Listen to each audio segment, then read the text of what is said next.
за подготвување на референдумот, на повеќе партискиот политички систем во нашата држава, секако и за формирање на новата влада по референдумот, по самостојувањето на нашата држава, важна улога во спроведувањето на оние законски процедури за демократската гарантирање на демократската атмосфера има и преодната влада.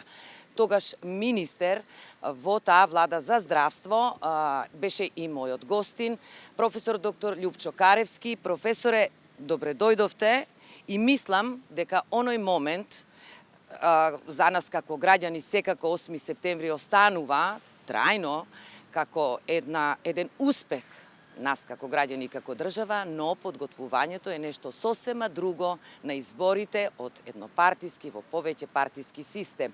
Вие бевте во таа влада.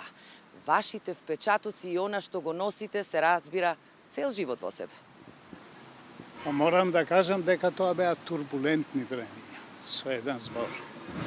Во кој смисол турбулентни? Се распаѓаше Југославија, стратегијата на секоја од републиките соодветствуваше на нејзините позиции, па од тука и нашата позиција, при што број еден фактор во реализација на таквото одцепување или само определување беше да се сочува мирот.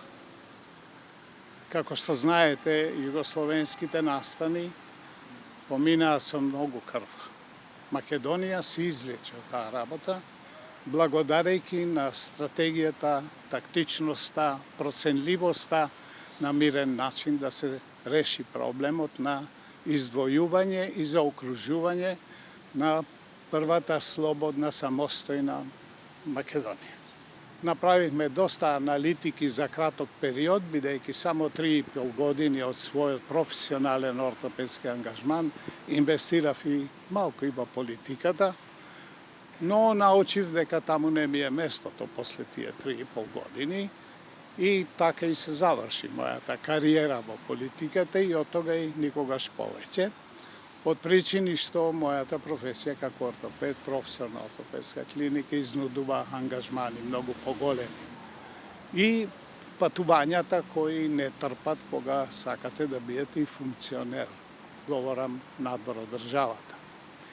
Уште една се навраќам, турбулентни времиња, мислам дека допринесовме заедно со сите останати, можеби јас најмалку, да на еден мирен начин, без војна и крвопролевање, иако наши млади деца гинеа на фронтовите во југословенските делови каде што имаше конфликт.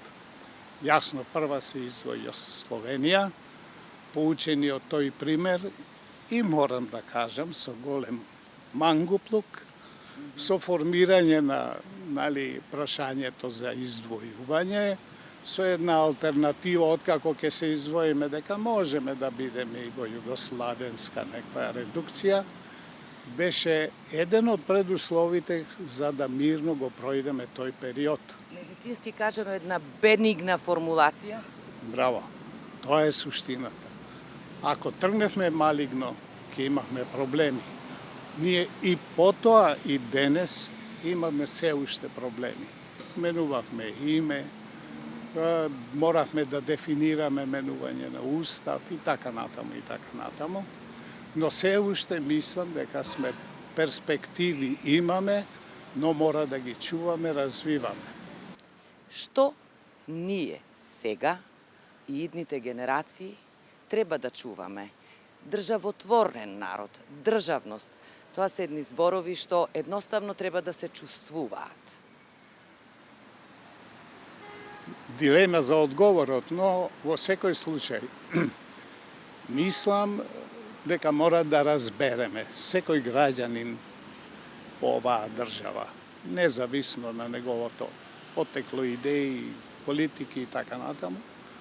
Прво што треба да знае дека сме мала државичка, свежо породена и треба нега, и треба тутор супервизор, и треба голем труд на самиот новороден плод, да се формира во право детенци перспективен човек.